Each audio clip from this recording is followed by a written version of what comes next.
Hola Mariana, Hola, bienvenida ¿qué tal? Bien, a gracias. Memoria Interna.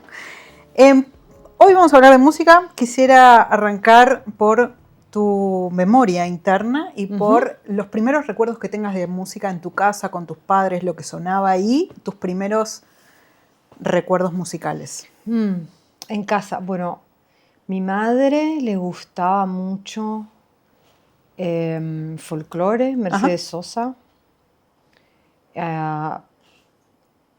Sí, y Serrat también. Mi papá le gustaba la ópera y el tango. Mi mamá era muy fan de los Beatles también, pero no sé si se escuchaba tanto en casa. O sea, no tengo recuerdo tanto de los discos en casa. ¿Y cómo entonces? Me acuerdo por otras cosas, me acuerdo que hablaba de John Lennon, me acuerdo cuando se murió John Lennon y que fue un drama, yo tenía, no sé qué, 6 años, 5 años. O sea, me acuerdo más en ese sentido, pero no me acuerdo de los discos. Los discos que me acuerdo son los discos de Mercedes, los discos de Serrat, algún culposo disco de Julio Iglesias, pero culposo. Y claro. Y mi viejo mucho tango, pero mucho, sobre todo, sé lo que no le gustaba Julio Sosa. Le gustaba Goyeneche, le gustaba Gardel y le gustaba la ópera en ¿Y general. Piazzolla, ponele, que siempre ahí en No, Parteaguas? no, era más de voz. Por eso también le gustaba la Claro. ópera. Escuchaba mucha ópera con amigos en su casa. ¿Y tus primeros recuerdos, así algo que de niña te gustaba? ¿Que agarrabas, que ponías? No sé, primer cassette. De niña, me gustaba Palito Ortega, que era como un horror en mi casa. Me gustaba mucho la música de niña, la verdad. ¿Y cuándo apareció? Lo primero que me gustó así como mucho de niña fue la banda de sonido de la película Amadeus. O sea, Mozart es lo primero que me gustó. Estaba el disco doble en mi casa y eso me gustaba ferozmente, así, enloquecidamente. Ese es mi primer recuerdo de un disco que a mí me gustó realmente. Y después recuerdo muchas cosas que no me gustaban. Así, música infantil no te imagino, tipo... No, no me gustaba. Decididamente no. Después de ese, que fue como así, tipo crash mal, empecé a ver la música total. Thriller me lo compré, el disco de Michael Jackson. Y me gustaba mucho, y me gustó mucho. Ahí tuve como primer fanatismo con Duran Duran, que ese fue el primer cassette mío que me compré, Arena, de Duran Duran. Ese, sin duda, el primer cassette que recuerdo y mío, y que recuerdo el momento de comprarlo y todo. Hay más enamoramiento, me imagino, con esos muchachos. Sí, sí. ¿Y tu primer show, por ejemplo, que haya sido? Amnesty, en River. Ah, wow, con todo. Sí, con todo. Sí, yo tenía 12 o 13, creo, y una amiga de mi mamá me llevó. ¿Y qué recordás de ahí? O sea, ¿qué te gustó por lo menos? Springsteen. Claro. Parece como mentira y mito fundacional, pero no, fuera de joda, estábamos muy lejos, así que las primeras cosas no las recuerdo. Recuerdo que entró un momento de sumo aburrimiento, que creo que fue Peter Gabriel, Lógicamente. intuitivamente, pero creo que fue eso. Y después la amiga de mi mamá era muy fan de Sting, ella lo quería ver Sting. Y después nos quedamos. Y después con Springsteen yo flashé. Pero flashé con la música, ¿eh? No fue que lo vi a él, yo era muy chica, no me gustaban los hombres todavía. Quisiera pensar en la Mariana adolescente, en los pósteres en la pared, en ese mundo que empieza a desplegarse como en esos, no sé, 14, 15 años, 13 años, donde vas formando tu personalidad y tus gustos. No sé si siguen, si arrastras algunos hasta ahora, pero suelen ser fundacionales, ¿no? ¿Qué había Sí, ahí en esas paredes? Si es que pegabas algo, si sí, no... pegaba. Tenía póster, sobre todo en esa edad, de Cult, los Rolling Stones. Un póster muy bueno de Let's Spend the Night Together, de la peli. Púrpura, era divino. Sí, eso era... Y antes Duran Duran, ¿no? Pero Duran Duran fue más puber. Claro. Ya adolescente, eso, y después Iggy Pop también. Era muy, muy fan cuando era adolescente. Pero esa era como la trilogía, muy poco de acá. Bueno, viviste en Lanús, viviste en La Plata, Sí. pasaste tu juventud ahí. ¿Ah? ¿Cómo entró la música local del conurbano en vos? Viviste además en la época donde los redondos explotaban y marcaban como un contexto social. En La Plata era muy intenso. O sea, porque no era solo Los Redondos, era antes Virus también. Claro. Y Virus era re importante en La Plata. Yo no era tan fan de Virus, pero no sé, era por la ciudad misma, por cómo es la ciudad. Yo iba al colegio donde yo estudiaba inglés, por ejemplo, la directora era la hermana de Federico. ¿Y los viste en vivo? A Julio un par de veces en vivo a la banda, sí. Sí, pero muy chica, 13, 14, una cosa así. Misma edad que vi The Cure también, 13, 14, es donde empecé a salir sola a ver shows. Era una fecha con Los Violadores, me acuerdo. Wow, tremendo. Sí. Y después también estaba como en ciernes, yo tenía de compañeros de escuela a Daniel de Dios y a Francisco Bochatón, que era un año más grande. Pero nada, estaban ahí en la escuela, eran como los chicos que tenían los pelos raros y eso. Que componían Perturbado. Sí, bueno, estaban así. Yo no era muy, qué sé yo, era la escuela, ¿viste? Qué sé yo, no eran muy raros tampoco. Mis amigos eran músicos, mi novio de la época era músico, era cantante de una banda que se llamaba La Pelada, una banda rolinga pero buena. O sea, no básica. Muy Exile era lo que a ellos les gustaba, no sé hasta dónde iba, pero tenían saxofonista, o sea, era una banda Elaborada. sofisticada, digamos, dentro de todo. Y claro, y Los Redondos eran la banda para ir a ver, ya cuando yo empecé a ver shows, ya estaban en el Club Atenas y en Gimnasia, y era muy heavy, era muy denso. Los ¿Fuiste shows de alguna Los vez? Redondos, ¿Fuiste sí, alguno? montones. ¿Te gustaba? Me gustaba más la experiencia que la banda, diría yo. Sí, me gustaba. Me cuesta a mí pensar en Los Redondos en esa época sobre cuánto me gustaba, cuánto era que todo el mundo los escuchaba, Claro. cuánto era que mi mejor amiga estaba perdidamente enamorada del Indio y había que ir a verlo porque nada, yo lo quería ver al Indio, el Indio y Spinetta, mi mejor amiga, estaba como obsesionada. No la juzgamos porque quién no. No. Pero me cuesta mucho pensar eso como separado de la experiencia de ver la banda y de escucharlo, como de la pertenencia, por decirlo de alguna manera, porque yo no escucho a Los Redondos en mi casa. ¿Y cómo condicionó ese ambiente, ese clima pesado, tu experiencia de adolescente en La Plata? Es que era todo muy pesado en La Plata, porque de adolescente, porque esa época era Claro. el final de Alfonsín, de gobierno de Alfonsín, y el principio del gobierno de Menem, y era todo muy, muy, muy represivo, o sea, había racias.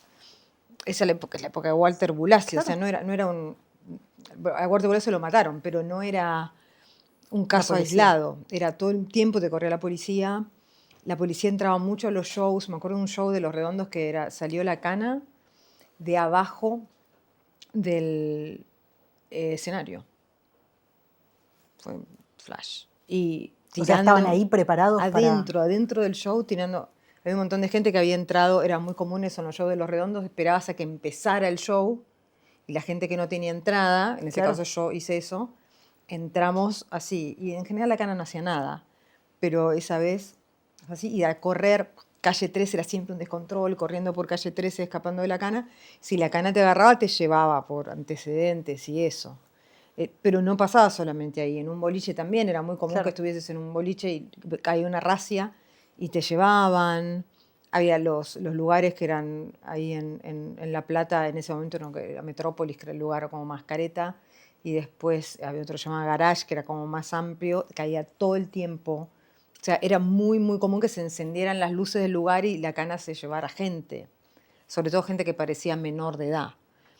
Entonces, era todo un poco lo mismo, no era que solamente Los Redondos era una experiencia extrema, pero era. Y, y era, no sé, era parte de ese clima que se vivía, que era muy poco cuidado, o sea, no. Y en el medio de todo eso vos escuchabas The Cult, escuchabas los Stones y empezabas a escuchar bandas de afuera que eran, entiendo, difícil de conseguir los discos, tenías que intercambiabas correos con fans de otros lados. ¿Cómo entraste? Imagino que entrabas a clubs de fans a intercambiar. ¿Cómo llegabas a tener la dirección de alguien del otro lado del mundo que te... Fanzines. Fanzines tenían las direcciones de P.O. Box. Sí. ¿Qué Fanzines no había pedías? tantos, Claro. pero había, depende. Revistas mucho. Porque era más barato, además. Y sí, revistas mucho, y después en La Plata había como bastante gente que viajaba y traía discos, todavía existía eso, y había Claro. un par de disquerías que tenían como las secciones de importados y eso, y un par de revistas que te hacían de guía, sobre todo Cerdos y Peces.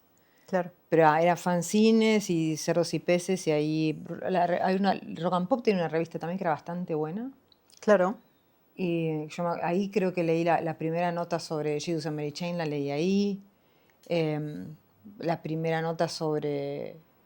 Me acuerdo de una entrevista buenísima que le hizo Eduardo de la Puente a Luca Prodan, que yo en sumo no era muy fan, pero las cosas que él nombraba, o Claro. sea, la música que le escuchaba, Wire, por ejemplo, yo decía, ¿y esto qué es? Y después, no sé, capaz que lo veía en una foto de una revista Gamexane con una remera de Wire, porque era re fanático, el guitarrista de Todos Tus Muertos. Y así Sí, vos claro. ibas armando el rompecabezas de qué era lo que tenías que pedir. Y en general pedías más revistas para información, los discos, porque con un fan de afuera no era tan fácil intercambiarle un disco, porque ¿qué le mandabas de acá? No había mucho interés en el rock local, y uno no tenía demasiadas cosas, entonces medio que... Yo llegué a mandar dólares también, cuando empezó el 1 a 1. Claro. Lo mandabas para que no se viera, le poníamos no me acuerdo ni cómo se llama ya ese papel. El papel el negro, el que tiene la Eso, tintura del otro lado. ahí. Sí, Se yo también mandaba he hecho eso. ahí, y entonces mandabas eso y estaba bueno. Pero, pero no era tan... ¿Fuiste parte de algún club de fans en esa época? No, no, nunca. No, no sé, me gustaba observarlos, pero Porque no ser parte. sos fan de algunos artistas y te gusta todo lo... Sí, pero no me gusta compartir a mí. Me gusta tener mis cosas, toda la idea de compartir no. En los clubes de fans en esa época, además, ¿no? Que era todo muy material y eso. Había, porque yo los observaba bastante, una parte muy competitiva de tener más y otra parte de poner en común. Y a mí no me cierra ninguna de las dos cosas. O sea, yo quiero las cosas para mí y ya. Porque demasiado no es suficiente, tu libro De Amor a Sued, decís que querías hablar de música cuando empezaste a ser periodista de rock, de manera distinta a la forma en la que hablaban los varones, y querías hablar de la sensualidad de la ropa, del sonido que te enciende. ¿Qué es lo que te interesa contar de todo eso y qué es lo que te interesa contar hoy de la música? En ese momento me parecía muy frustrante que la crítica de música fuese tan... No es que fuese técnica, porque a mí que sea técnica me interesa. De Pero no es taller eso. mecánico, le decís vos. Sí, pero porque el taller mecánico no es necesariamente hablar de la música técnicamente, sino hablar de la música de una determinada manera, que tenés, esta es la bujía, esto se pone, o sea, como demasiado fierrero, o sea, muy asociado a eso, y totalmente desconectado de todo lo que rodea a la música, la estética, la narrativa, la relación con el público, digamos. todo. O sea, quiero decir, era una generación que vos tenés que pensar donde había periodistas que no le gustaba David Bowie porque les daba maricón. Este nivel te lo reconocen hoy. ¿Entendés? Porque no les parecía que no. Era muy, muy, muy cuadrado. O sea, extremadamente cuadrado. A mí me gusta lo que decís, además de que la erótica del artista con el público estaba alejada, fuera de ese esquema de consideración. Sí, porque la relación con el público que se pensaba como en algún punto como la única posible o saludable era nuevamente la de la arenga, el aguante. Claro. O sea, no cantamos todo, el mejor público del mundo, cantamos todas las canciones. Saber las canciones, saber las letras, saber todo. ¿Qué importa si sabes todo? Quiero decir. Pero como tomar examen, es una cosa muy, muy alejada de cuestiones que tienen que ver con lo placentero, con lo más frívolo, con lo más liviano. Y era casi que te tomaban exámenes, tenías que saber la discografía de la misma manera que tenías que saber la formación de un equipo. Pero no, era totalmente machirulo, pero no solamente porque fuera de varones, sino porque era una determinada manera de entenderlo. O sea, el rock era una determinada manera de entender los fenómenos. Lo mismo pasa con el fútbol. O sea, el fútbol, yo veo fútbol y me encanta ver fútbol y me gusta ver la estética de la cuestión, pero no solamente desde qué bello ha sido este gol, sino qué lindo es ese chico. O sea, qué lindo cómo se para, qué lindo cómo le quedan los tatuajes, que es ese tipo de cuestiones que pasa por ahí. Sí, la sensualidad, porque hay La algo de que sí, te la tiene que camiseta. enamorar. La camiseta, ¿viste? Está más bueno que sea de River porque a él le queda mejor el blanco. Todo eso era imposible de decir, sobre todo en texto. Vos lo podías decir, pero escribir desde ese lugar no existía. Era como una doble cuestión, porque vos eras periodista chica, esto era muy claro, ¿eh? O sea, no era que... Y el prejuicio de que pudieses hablar de música era altísimo. Entonces vos ya ahí, si podías hablar de música, medio que tenías que ser musicóloga, más o menos, no sé qué. Y había un par de periodistas mujeres que sí hacían música en ese momento, pero eran dos, y esas eran las dos que sabían. En especie de santificación, estas dos son las que saben. Y Que pasaron después... el examen. Claro, pero también eran bastante aburridos los textos que hacían. Y después, el otro problema que había era que eso de lo que sí vos podías hablar a lo mejor, que era la moda, lo visual, la narrativa. Porque, ojo, que la narrativa tampoco era una cosa que se tuviese demasiado en cuenta. La mitología, el chisme, lo tóxico, toda esa cuestión que vos a lo mejor podías acceder un poco más porque no tenías lo técnico de la música, eso estaba totalmente sancionado como que es una pavada. Es una, claro. We're here for the Anecdótico. music, we're here for the music, estamos por la música, era como todo así.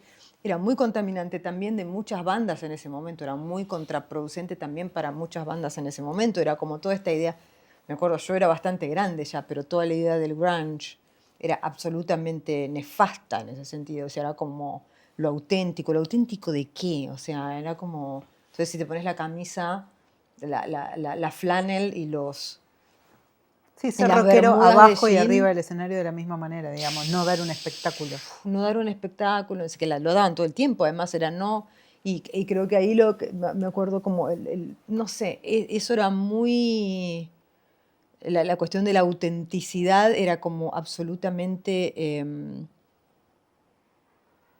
deprimente. Bueno, y empezaste a escribir sobre música en página. Ujú.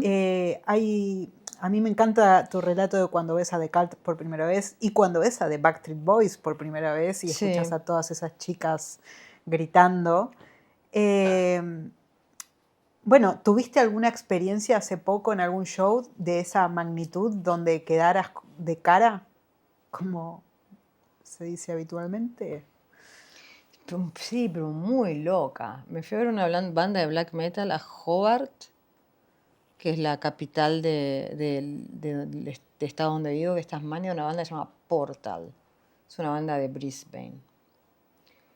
Brisbane es un lugar con muchos soles, como si yo les dijera una banda de, eh, no sé, de ¿Tipo California o Cartagena. desierto? Ah, ok. No, Calor. trópico.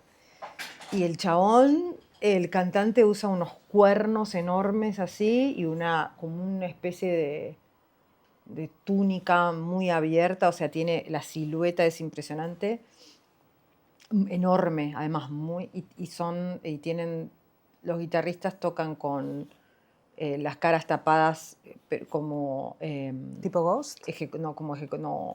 como ejecutores de la horca, y todos están como en fila, y es intensísimo, y fue muy violento, muy satánico todo. Éramos 15 personas en ¿Todo ese show el, para 15 personas? y con un escenario bajito, además, en un lugar muy chiquito.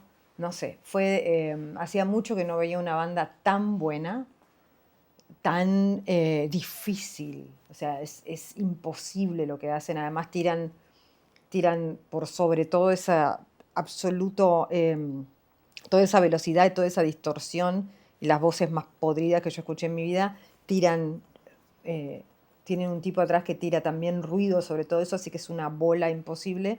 Hacía mucho que no había una banda tan extrema en un sótano, en una ciudad, ahí en el medio de la nada, y fue como ver bandas cuando eras chico.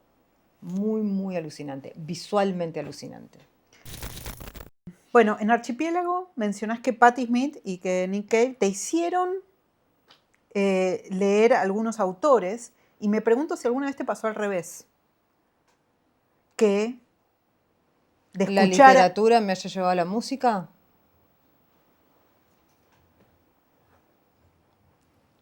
Sí, pero sí, el que más recuerdo es Bret Easton Ellis, Menos que Cero. claro, En Menos que Cero los chicos están todo el tiempo escuchando a X, el claro, disco Los Ángeles de X, y ese discazo. disco yo lo conseguí por Menos que Cero. Esa es la que más me acuerdo. También escuchan John Jett, bastante, pero yo ya escuchaba John Jett. Pero X fue como, ¿y esto? Y la primera canción que escuché fue Johnny Hit and Run Pauline, que es la canción Sí. donde Exencer que habla de a la chica que violan en un colectivo, digamos, ¿no? Y Excelente adquisición. sí. Vamos a hacer un juego. Mm, Yo te voy tirando algunos de tus títulos de libro y vos me mencionás música que estuviste escuchando mientras lo escribías. ok. Bueno, bajar es lo peor. De Cult. Y los Rolling Stones y Sandro. ¿Cómo desaparecer completamente? Nick Cave, Einstürzende Neubauten. Eh, ¿Qué más? Take That. Take that. Los peligros de fumar en la cama. Will Oldham. Cat Power. Bill Callahan. Ryan Adams. Esa época, una época muy alt country, indie. Esa vibra era ese disco. ¿Y la hermana menor? No, nada, porque es periodismo. Ah, ¿no escuchas nada cuando es periodismo? No, bueno, escucho random, pero no me inspira absolutamente. No tengo mood para nada. ¿Y escuchás para inspirarte o escuchás en el momento de escribir? Las dos, pero sobre todo en el momento de escribir es lo que más me sirve. ¿Las crónicas de cementerio? Que no se llama No, así. tampoco, porque cada una tiene su... No. Sí, además fueron escritas en distintos Sí, momentos. sí, pero además también es periodismo. El periodismo Las cosas que perdimos en fuego. Las cosas que perdimos en el fuego. Bueno, Gabo Ferro, que está ahí, pero además lo escuché muchísimo. Eh, No me acuerdo bien, pero creo que no me acuerdo que escuchaba para las cosas que pedimos en el fuego. Me acuerdo de Gabo porque está en el cuento, pero no sé, es un disco bastante low. Es un disco. Bueno, estaba con la misma vibra así como de muchísimo sadcore. A mí la música como extremadamente lenta y triste, en ese momento me cerraba mucho. Smog, para escribir estoy hablando, ¿eh? No era a lo mejor lo que más escuchaba. Pero Bright Eyes, O sea, diferencias el momento de escuchar para la escritura que escuchar por placer. o lo que termina decantando para la escritura, porque yo puedo estar escuchando todo un montón de cosas y después hay cosas que repetitivamente terminan ahí en la escritura. O sea, el disco se llama, el libro se llama Las cosas que pedimos en el fuego, porque ese disco de Low yo no paraba de escribirlo, entonces terminé, terminé poniéndolo de título. Me gusta porque Dirty confundís Street también, disco, sí, libro, sí, escuchar, escribir. sí, O sea, lo tenés como completamente y amalgamado. sí. The Dirty Street también, Bright Eyes muchísimo. Yo diría hasta The National. No son cosas que Claro. yo esté escuchando todo el tiempo después, que sea recontra fan, pero me cerraban en ese momento terriblemente. Y armás todo ese mapa estético antes de, digo, cuando vas armando la historia en tu cabeza, antes de sentarte a escribir, o eso se va desplegando mientras No, se va escribís. desplegando, es una cosa muy, muy, muy continua. No tengo banda de sonido anterior. ¿Este es el mar? Este es el mar, es muy glam rockero. Sí. Este es el mar, es muy Bowie. Este es el mar, es muy Roxy Music. Este es el mar, sí, The Stooges. Susi 4, que es una Sí, divina. referencia más rara. Sí, es De esa. Cult también, ¿no? No tanto, ya. Ya no tanto ahí. Eh, Jim por Morrison, ahí. No, ¿no? Palabras no, prohibidas. pero no me gusta. De pendeja me gustaba, pero salí de ahí bastante rápido. Nuestra parte de noche, Nuestra parte de noche es un montón de cosas. En nuestra parte de noche hay un montón de folclore. En nuestra parte de noche hay muchísimo. Hay muchísimas minas o sea, hay increíblemente mucho Bjork en nuestra parte de noche. Hay mucho Kate Bush. Hay Vashti Bunyan.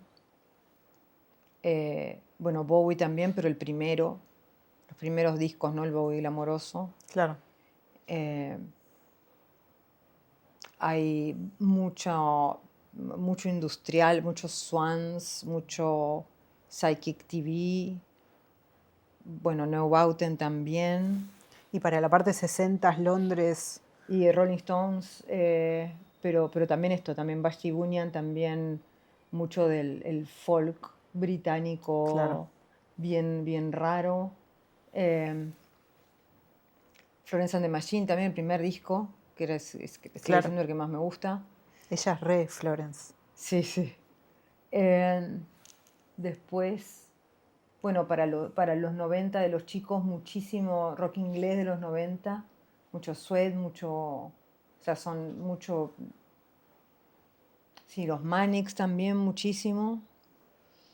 Muchísimo. Ese es el que más tenían cuando iban pasando cosas, y sobre todo también en los 60, que no es de los 60, pero Throbbing Gizelle y Psychic TV, Neubauten y como Merzbau y como mucha banda noise, eso escuchaba bastante, sí.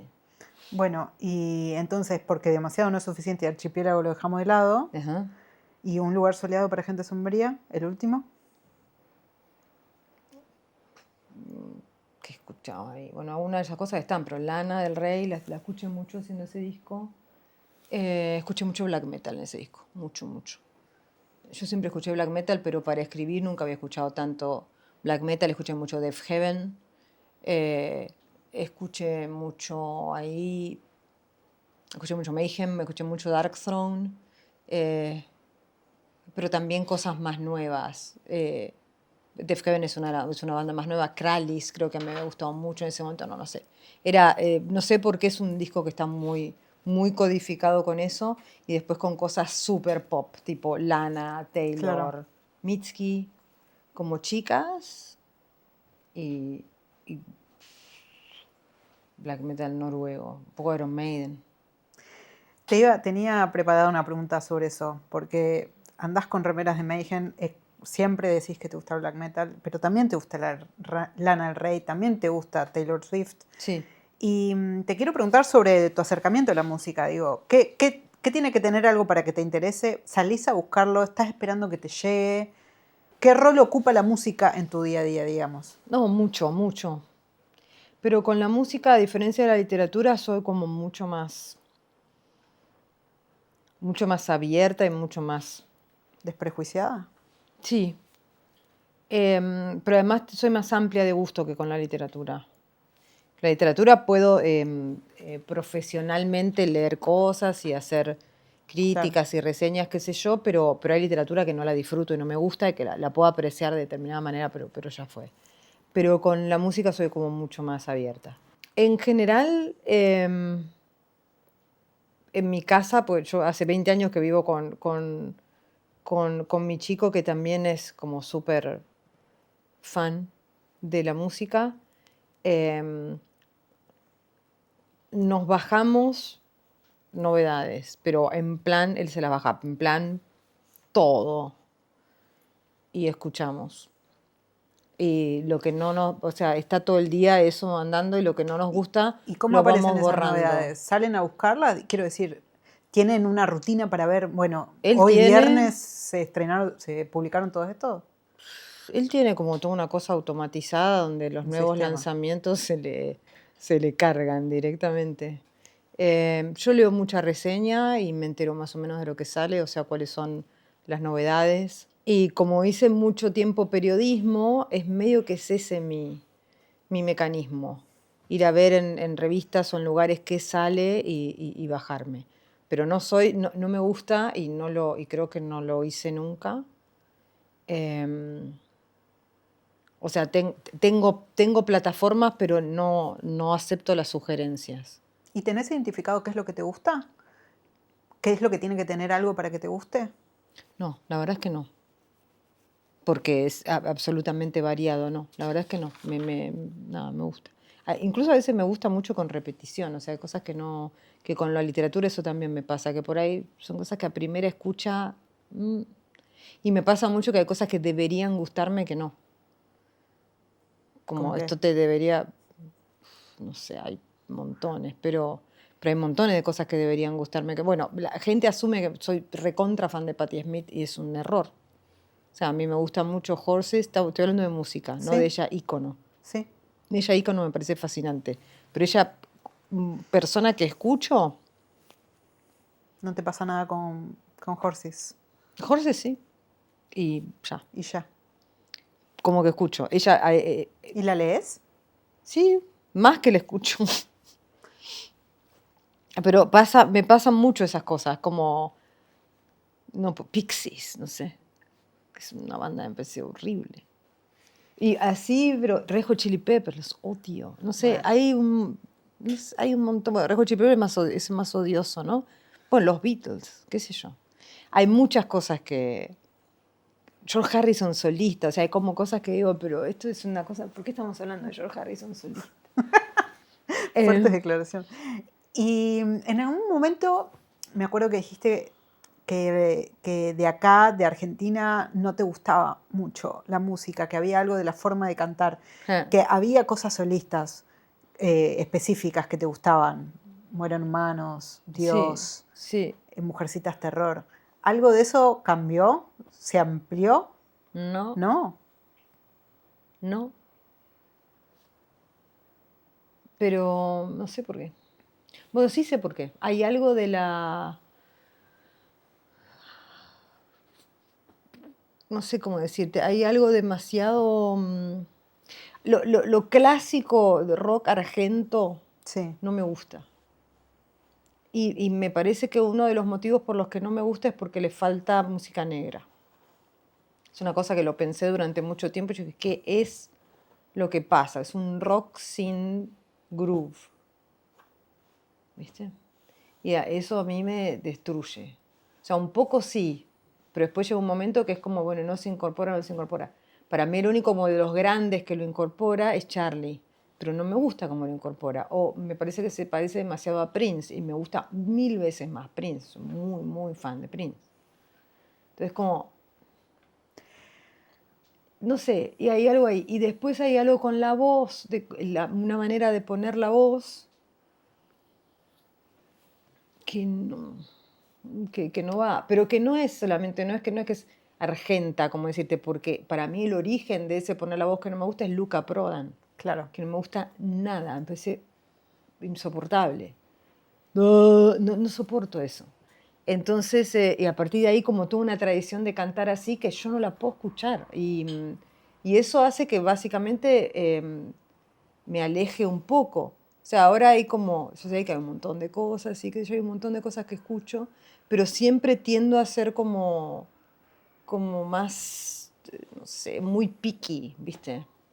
O sea, no sé, me gusta Fantasmagoria, ponerle. Y es eso, picky. Y Esto bueno, sí, porque pero... Gori además te vende como un paquete completo Bueno, con por eso el desde hombre más ya. elegante de Pero este desde país, ya, desde ya. después con Richard Coleman. Bueno, también me gusta Richard, pero por ejemplo, Richard me gusta, me parece un cantante increíble. O sea, tiene, la voz de Richard es una voz que no se parece a nada. En algún sentido también la voz de Gustavo Cerati, pero a mí no me gustaba Soda, no me gusta. Pero sí me gusta cómo pone la voz. Y para mí eso es muy determinante. No lo puedo escuchar.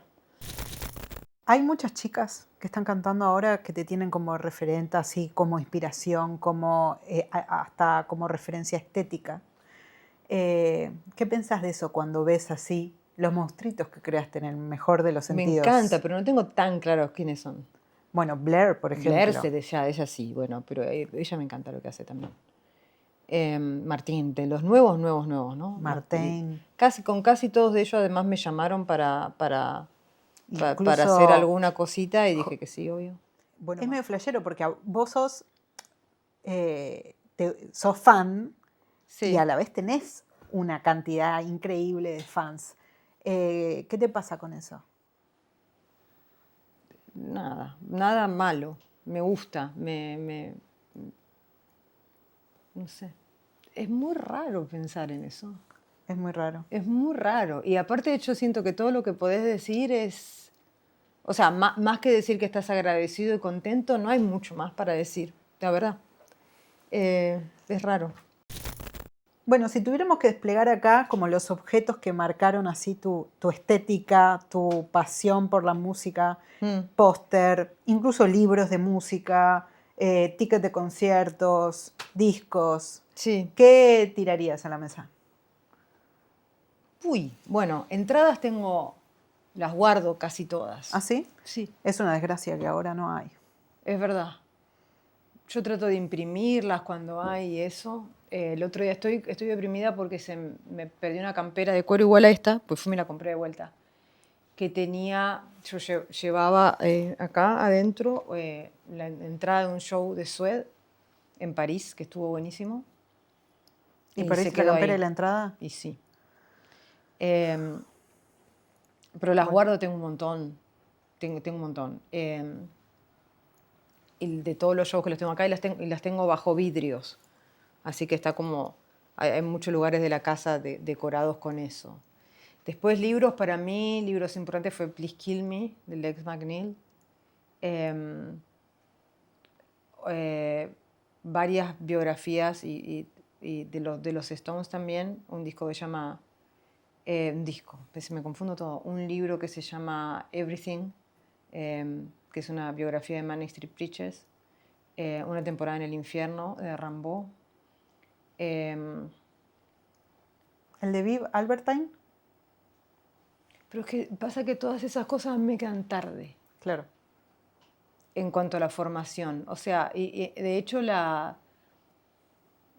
me parece un libro increíble, pero yo lo leí a los 40, cuando Claro. ya te parece increíble y ya, pero que no tenés como... Yo recuerdo haber leído había una editorial en esa época que se llamaba...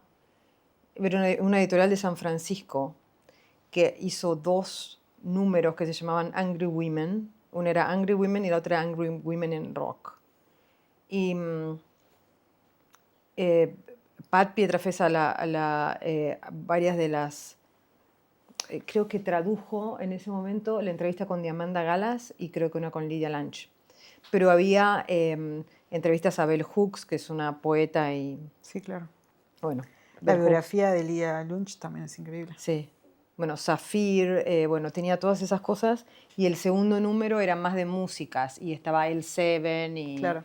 y Tri-Bait y todas las bandas, sobre todo de Olimpia, Nueva York, y las primeras chicas punks y eso. Las Riots. Las Riots y Joan Jett y todo eso.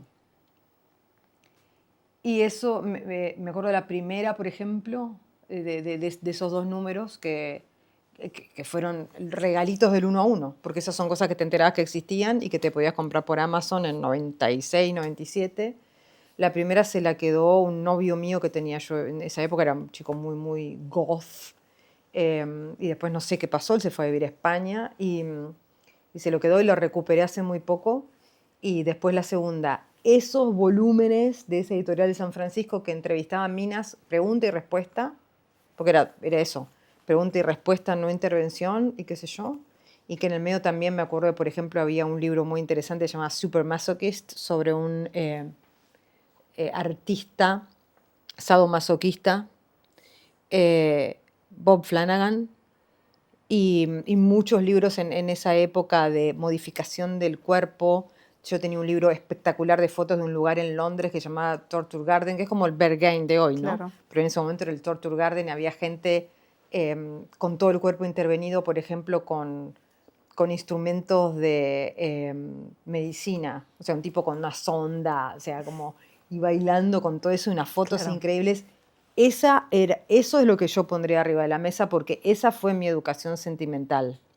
En cambio, las biografías estas a mí me llegan ya señora, o sea, yo ya conversando con ellas, pero era eso como William Burroughs, de Patti Smith, Babel, no Jazz Kids. O sea, yo soy más vieja. Entonces, para mí todo eso, todo lo que está ahora está buenísimo, pero a mí... son Sí, cosas te que me complementa, llegan. no te Claro, forma. es como el segundo turno. Mi primer turno era muchísimo más rascado, ¿viste? Como esas pequeñas cosas. Había un libro sobre que nadie tenía sobre los Rolling Stones en Perú, me acuerdo. Que era increíble, porque era como una foto rarísima en la tapa, chiquita así. Esas cosas, o sea, era más... Era todo lo mismo, pero en un primer turno, te quiero decir. Y después como nadie lo tenía, y no tenías a nadie con quien conversar, y después hablabas con la gente de lo que podías hablar. De lo redondo, de dividido, todas cosas que no te interesaban. ¿Te sentías cómoda ahí en ese lugar de rara? Sí, sí, claro. Bueno, te fuiste tras de Suede, te fuiste tras Nick Cave. ¿Cuál te queda pendiente ahí para perseguir en una gira? Fui atrás de Manic Street Y Preachers fuiste, también. por supuesto. No sé quién tengo ganas de seguir ahora a ese nivel. Pero ahora nos enteramos con mi chico que toca The Dirty Three, que es una de las bandas australianas que somos los dos hiper mega fans. Y es la banda del violinista de Nick Cave. Que además grabaron discos con Cat Power y nada, somos muy, muy fans. Y voy así, tipo, con todo el jet lag y toda con la locura, porque yo los quiero ver en vivo. Entonces, qué sé yo. Bueno, bien. Sí. Bueno, Viajé mucho para ver grupos, siempre. Y ahora no sé, es cierto que también es fácil ver, ¿no? Pero esto de seguirlos por una gira es una cosa que recién puedo hacer ahora porque tengo un poco más de plata, pero no tengo tanto espíritu. Pero esto a París los quiero ver, sí. Muy bien. Bueno, Mariana, muchas gracias. No, de nada, gracias a vos.